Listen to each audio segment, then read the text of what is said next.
예, 본격적으로 진보부터 보수까지, 진보 매체부터 보수 매체까지 모두 다 훑어보는 진보 보수 좌우 읽기 코너 들어가 보도록 하겠습니다. 6시 지나갔으니까 한 번에 얘기해보면 좋을 것 같은데요. 일단 진보 성향의 경향신문은요, 이재명 대통령이 여야 민생경제협의체를 만들었는데 정치 복원하는 거 아니냐, 되게 좀 잘한 일이다 칭찬했어요. 소개 좀 부탁드리겠습니다. 네, 경향신문입니다. 네. 이재명 대통령 여야 민생경제협의체를 합의했는데 정치 복원의 시작이길 바란다라는 사설을 냈습니다. 내용에서는 이재명 대통령과 정청래 민주당 대표 그리고 장동혁 국민의힘 대표가 8일날 용산 대통령실에서 어제였죠. 네. 80분간 오찬 회동을 하면서 국정과 정치 현안을 논의했다고 한다. 정치를 복원하고 실질적인 협치로 나아가는 전기로 삼길 바란다. 라고 하면서 장동혁 대표가 주식 양도세 대주주 기준 상향 조정, 이걸 50억에서 10억으로 낮춘다는 얘기가 있었죠. 네네. 사법과 검찰개혁 속도 조절 등을 요청한 것으로 알려졌는데 예. 이재명 대통령은 야당을 통한 국민 목소리를 최대한 많이 듣고 공평하게 반영될 수 있도록 노력하겠다라고 했다. 이렇게 경향신문은 급박한 외교, 안보, 경제 현안에는 초당적으로 협력해서 국민을 안심시켜야 된다라면서 잘했다라는 평가를 내렸습니다. 아무튼 이재명 대통령이 장동혁 신임 국진 대표랑 이야기를 하는 모습을 보니까 어떤 생각이 드냐면, 윤석열 씨 이재명 범죄자니까 안 만나겠다 그랬잖아요. 그렇죠. 윤석열 씨 같은 경우는 뭐 야당을 인정하지도 않고 만나지도 않고 거의 뭐 압살하다시피 움직였는데, 윤석열 씨보다는 훨씬 이재명 대통령이 정치인으로서의 역량은 뛰어난 것 같다. 네. 라는 얘기가 이런 포인트에서 좀 나온 것 같다 생각이 들고 있습니다. 예, 선샤인님, 국민 300명 쇠사슬에 묶여 끌려가도 영화나 보고 있던 이재명 대통령 맞음? 이 부분에 대한 질문도 조금 이따가 같이 해볼 생각입니다. 아무래도 이재명 정상회교 잘했다고 했는데 잘한 게 결과가 이렇게 나오면 안 되잖아요. 과연 잘한 정상회교 맞는가? 이런 부분은 의문에 조금 처해 있는 상황 같습니다. 다음 이슈 같이 넘어가 보도록 하면요, 진보적인 한겨레 신문입니다. 방금 선샤인이 말씀하신 그 이야기 하고 있어요. 미국 진짜 미친 거 아닌가? 어떻게 동맹국의 노동자를 300명이나 감금하냐? 미국 정신 차려! 이야기하고 있는데요. 소개 부탁드리겠습니다. 네, 한겨레 신문은 미국은 투자 받으려면 비자 확대 등 제도부터 마련해라. 네. 라는 사설을 썼는데, 내용에서는 미국 이민당국의 한국인 노동자 350명에 대한 체포 구금 사태가 해결 가닥을 잡았지만 네네. 언제든 재발할 수 있다는 우려가 있다라고 하면서 동맹국으로부터 투자를 받으려면 제도부터 제대로 갖추길 바란다. 미국 정부가 제조업 부흥을 위해서 외국인 투자 유치와 불법 체류자 단속이라는 상충되는 목표 사이에서 여전히 갈피를 못 잡고 있다.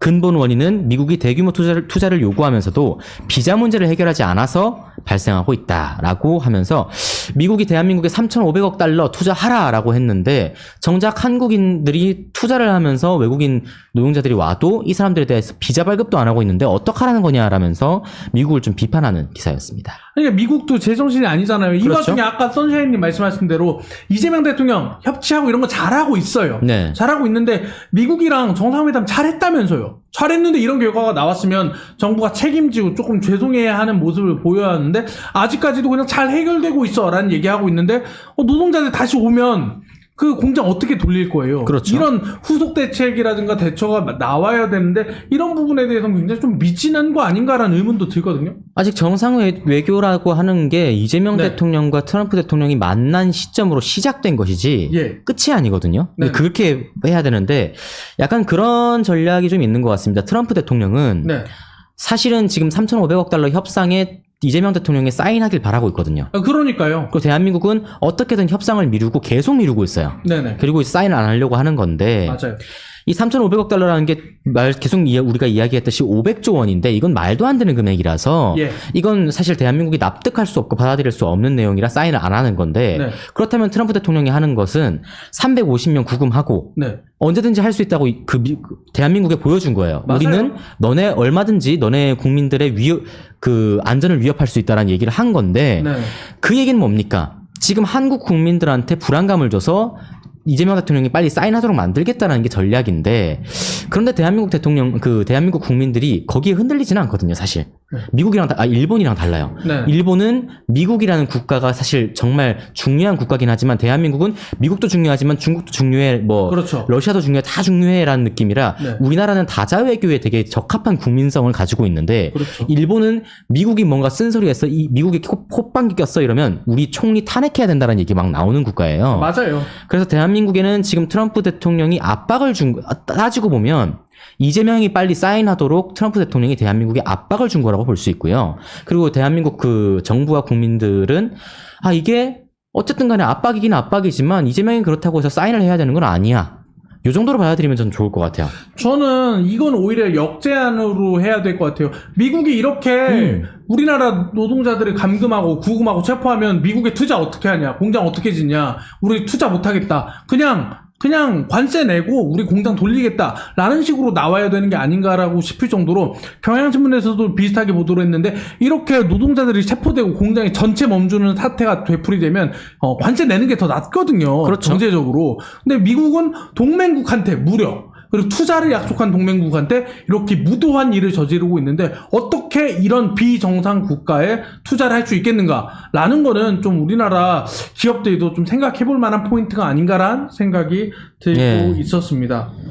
예, 이런 생각 들고 있고요. 이 와중에 500분, 600분 왔다 갔다 하고 있는데요. 여러분들 더블탭 좋아요 부탁드립니다. 동시에 구독 버튼 눌러주시면 센터필드 라이브 2시, 6시 찾아뵙고 있습니다.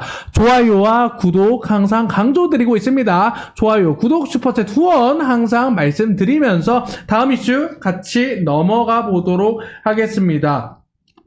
선샤인님, 그런데 비자 목적 위반이랑 우리가 좀 꿀리긴 하지라고 말씀해 주셨는데, 이것도 그렇죠. 조금 나온 얘기지만 미국이 비자를 안 준 거예요. 미국이 비자를 발급을 안 하고 있는 게 맞긴 한데, 네네.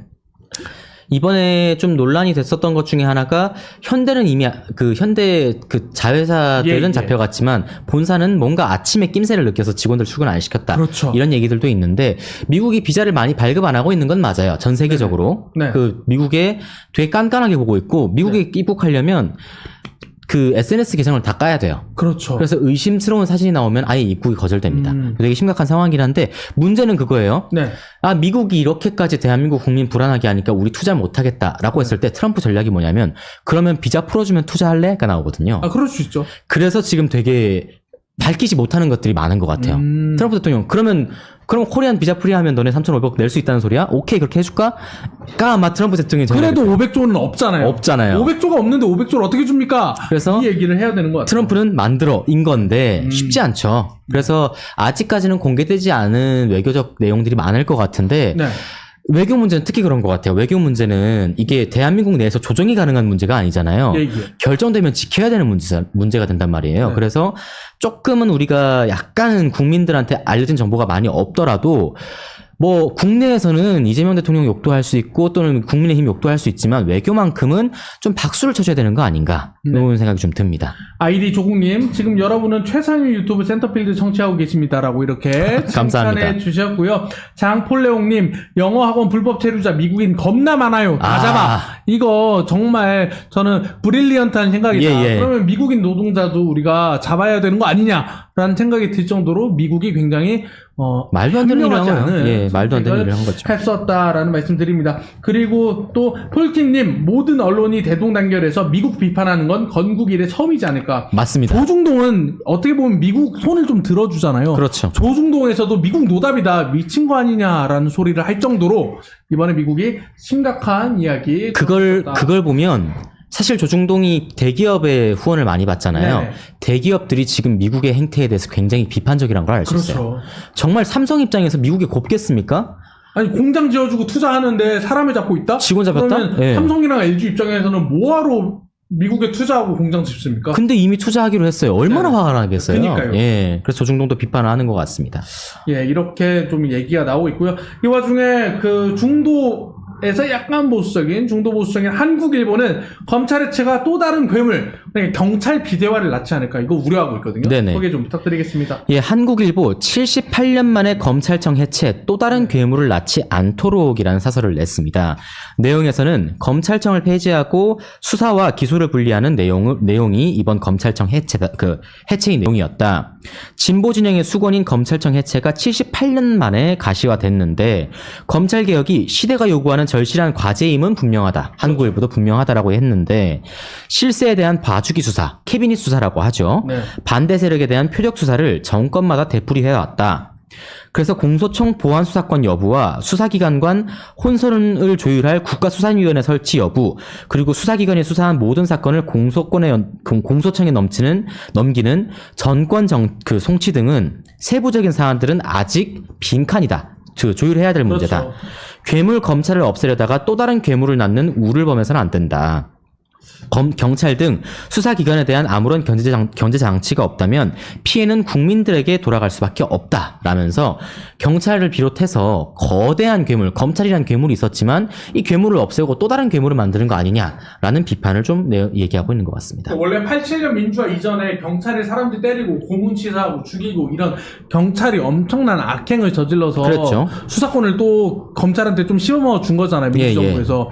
그런데 지금 이렇게 또다시 경찰 비대화로 가면 경찰이 옛날처럼 나쁜 짓 안 한다는 보장이 없잖아요. 그렇죠. 그리고 시민들은 검찰을 많이 만납니까? 경찰을 많이 만납니까? 경찰을 많이 만나죠. 경찰을 많이 만나죠. 지금 권력자들은 검찰 만나잖아요. 권력자들이 만나는 검찰한테 수사권 뺏어서 시민이 만나는 경찰한테 수사권 지워준 건데 시민들 입장에서는 불안할 수밖에 없잖아요. 얘네들이 87년 이전처럼 다시 폭력적이고 범죄 없는 거 조작해내고 견제를 받지 않으니까. 그렇죠. 이거 굉장히 무서운데 여기에 대한 견제책이 민주당 안에는 좀 빠져있는 것 같다라는 우려가 나오는 것 같습니다. 그래서 아마 이제 한국일보도 검찰청 해체는 좋은 일인데 네. 이게 지금 세부적인 사안들이 좀 빈칸이다 이런 네네. 얘기를 하는데 저희가 옛날에 민주화 운동 하던 사람들 탄압하던 거 생각해 보면 네. 안기부 네, 그렇죠. 그 무서운 남영동에 안기부가 있었잖아요. 그렇죠. 이게 사실은 경찰과 검찰을 초월하는 검찰이 영장을 내도 무시하는 엄청 초법적인 예. 그 기관이었는데 국가수사위원회가 사실은 이제 검찰이 하던 일들 보안수사권이라든지 이런 거 다 검찰이 못하게 됐으니 예. 공소청 생기고 중수청 생기고 하면 여기에 대한 총괄 업무 경찰도 수사를 하는데 맞아요. 중수청도 수사하고 공수처도 수사를 하지 않습니까? 네. 수사기관이 이렇게 많은데 대체 그러면 이걸 감시 감독은 누가 하느냐 그리고 여기를 관리를 해야 되는데 뭐가 관리를 할 수 있겠느냐 해서 지금 장경태 의원 등이 낸 법안이 이 국가수사위원회란 말이에요. 예. 국가수사위원회. 예. 대통령 직속의 국무총리 직속일 거예요. 네네. 아마 이제 위원회를 만드는데 이 위원회가 편하게 생각하면 방통위나 네. 권익위원회나 이런 기관이 되는 거예요. 아. 여기서 수사에 대한 총괄을 한다는 얘기인데 네. 세부적인 내용에 대해서 좀 고민을 해봐야 될 게 사실은 검사들이 사라지는 건 아니거든요. 그러니까 검사들은 그대로 있잖아요. 네네. 검사들이 있는 조직 이름만 바꾸는 건데 그게 무슨 검찰 개혁이야? 영장 청구권은 헌법이 검사에게 부여하고 있기 때문에 검사가 영장을 청구해야 됩니다. 그 내용은 헌법에 있어서 바꿀 수가 없거든요. 네. 그러면 검사를 어디다 배치할 건지, 예. 어떻게 배치할 건지 검사를 사람은 있으니까. 그리고 경찰이 뭔가를 했을 때 잘못을 했을 때 그전에는 원래는 그 수사권을 가진 경찰하고 검찰이 있었는데 네. 원래는 견제하는 기관인가 생각해서 수사권 조정을 막 했는데 예. 결국 경찰이 수사권을 갖고 있어도 경찰을 견제하지 못했단 말이에요. 네. 그러면 이번에 바꿔서 검사가 하는 역할 그리고 중수청과 공소청이 있을 때 이들이 하는 역할을 누가 견제할 수 있을 것인가를 봐야 될 것 같아요. 예. 요거는 사실 지금 안에 다 빠져 있어요.